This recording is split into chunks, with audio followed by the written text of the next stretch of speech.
বলবেন? আমার নাম আমির হোসেন। আমি একটা খাবার হোটেলে কাজ করি আর কি।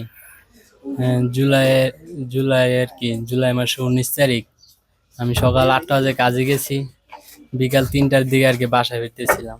বাসায় ফেরার পথে আমি মেরাদিয়া বাজারে উঠছি আর কি। মেরাদিয়া বাজারে আসার পরে এমনি নীরব ছিল আর কি, এই সময় আন্দোলন হয় নাই।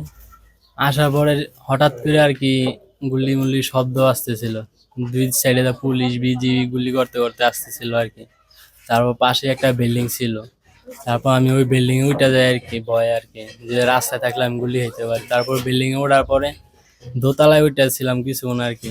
তারপর বিল্ডিং এ দিয়ে পুলিশ উঠতেছে, তারপর আবার দৌড়ে ছাদের উপর উঠে গেছি। ছাদের উপর ওঠার পরে দিয়ে পুলিশ উঠতেছে আর কি ছাদের উপরও।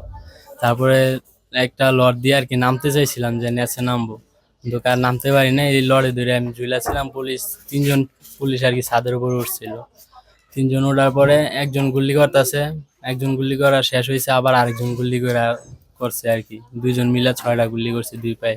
6টা গুলি করে পুলিশ চলে যাওয়ার পরে আমি ওই জায়গাতে আবার তিনতলায় আর কি লাফ দিয়া পড়ছি, তিনতলা বারান্দায় লাফ দিয়া পড়ছি। ওই জায়গায় আমি 3 ঘন্টা পইরা ছিলাম আর কি গুলি খাওয়ার পরে। যে সময় মাগরিবের আজানটা দিছে একটু নীরব হয়েছে আর কি, পুলিশ গুলাগুলি বন্ধ হয়েছে। পাশে একটা ফেমাস হসপিটাল, সেই হসপিটালে ডাক্তার দেখছিল আর কি আমি গুলি খাইছি যে। তারপর এই হসপিটালে ডাক্তার এসে আমাকে ফেমাস হসপিটালে নিয়ে গেছে। আসলে আমি হাঁটতে পারি 2-3 মাস ধরে আর কি। পায়ের অপারেশন হওয়ার পরে থেকে হাঁটতে পারি। আগে পা লড়াইতে পারতাম না আর কি, পায়ের রক্তনালীটা ছিয়া গেছিল। এখন ডাক্তার বলছে আর কি বাড়ি কোনো কাজ বা বেশিক্ষণ হাঁটা চলা করা যাবে না আর কি, তাইলে লগে আবার সমস্যা হবে। এখন পায়ের আঙ্গুল গুলা লড়ে না আর কি। এমনি হাঁটতে পারি কিছু কিছু আর কি, এই দৌড় দিতে পারি না, দৌড় দেওয়া একেবারেই সম্ভব না আর কি। হ্যাঁ, এখনো কোনো কাজে ঢুকতে পারি না আর কি। এখন বলছে 20 মিনিট এখন যেন বালা করে না হাঁটি আর কি একটানা, তাহলে লগে সমস্যা হয়। সরকারি থেকে বেশি সহযোগিতা পাই না আর কি। চিকিৎসাটা পাইছি, আর আমাকে 1 লাখ টাকা দিয়েছে সরকার থেকে। আমি চিকিৎসাটা পাইতাম না আর কি যদি ছাত্ররা না আসতো আর কি। ওনারা আমার নিয়ে চিকিৎসা চালাইছে। 1 মাস পরে সে নিয়ে গেছে আর কি। আমি 1 মাসে বাসায় বইরেই ছিলাম, খালি ওষুধ মষুধ খাইয়া রাখছি আর কি। আমার ছোট বোনের জন্য আর কি আমি কিছু টাকা জমাইছিলাম বিয়ার, এই টাকা দিয়ে আর কি চিকিৎসা চালাইছিলাম। আমরা 3 ভাই, 2 ভাই জায়গায় থাকি, আরেক ভাই গ্রামে থাকে আর কি। আর আমার ছোট বোন, বাবাও গ্রামে থাকে। মা মারা গেছে আর কি। মা 7 বছর হয় মারা গেছে। গ্রামে বাড়ি ব্রাহ্মণবাড়িয়া বাঞ্ছামৃত।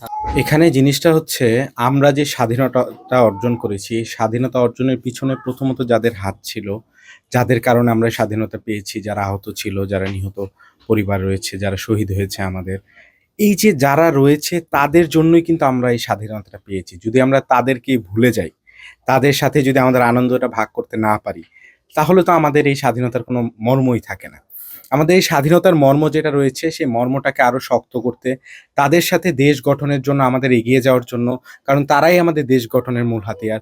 তাদের সাথে কাঁধে কাঁধ মিলিয়ে জাতীয় ঐক্যের মাধ্যমে আমরা যেন কাজ করতে পারি, সেই কাজটা করার জন্যই আমরা মূলত এই রমজান মাসে প্রতি রমজানেই কোনো শহীদ পরিবার নয়তো কোনো আহত পরিবারের সাথে আমরা আমাদের ইফতারের যে আনন্দটা, সেইটা উপভোগ করার জন্য আমরা সকলের পরিবারের কাছে ছুটে যাচ্ছি। এবং তাদের সারাটা তারা যে মুখ খুলে কথা বলতে পারতেছে, ভিতর থেকে কথা বলতে পারতেছে, আমাদেরকে দেখে যে তারা খুশি হচ্ছে, এটাই হচ্ছে আমাদের সবচেয়ে বড় প্রাপ্তি। কারণ তারা ছাড়া আমরা কিছুই না, তাদের জন্যই আমরা সবকিছু। এই মূল রিজনটাই হচ্ছে আমাদের তাদের সাথে এই ভাগাভাগিটা করা। যেমন হচ্ছে আমরা যেটা করছি সেটা হচ্ছে আমরা জাতীয় নাগরিক পার্টির সাথে আমরা বাংলাদেশ গণতান্ত্রিক ছাত্র সংসদের হয়ে আমরা যে তাদের সাথে ইফতারটা করতেছি, তাদের সুখ দুঃখে ভাগাভাগিটা করতেছি, তাদের সমস্যাগুলো আমরা জানতে আসতেছি। এটাই তারা বলতেছে যে আমরা যে গিয়েছি তাদের কাছে, এটাই তাদের জন্য অনেক বড় অনেক কিছু। এটাই আমরা চাচ্ছি যেন পরবর্তী প্রজন্ম, পরবর্তী যে আমরা একটা নতুন বাংলাদেশ দেখার চেষ্টা করছি, সেটা যেন আমরা দেখতে পারি তাদের সাথে কাঁধে কাঁধ মিলে জাতীয় ঐক্যের মাধ্যমে।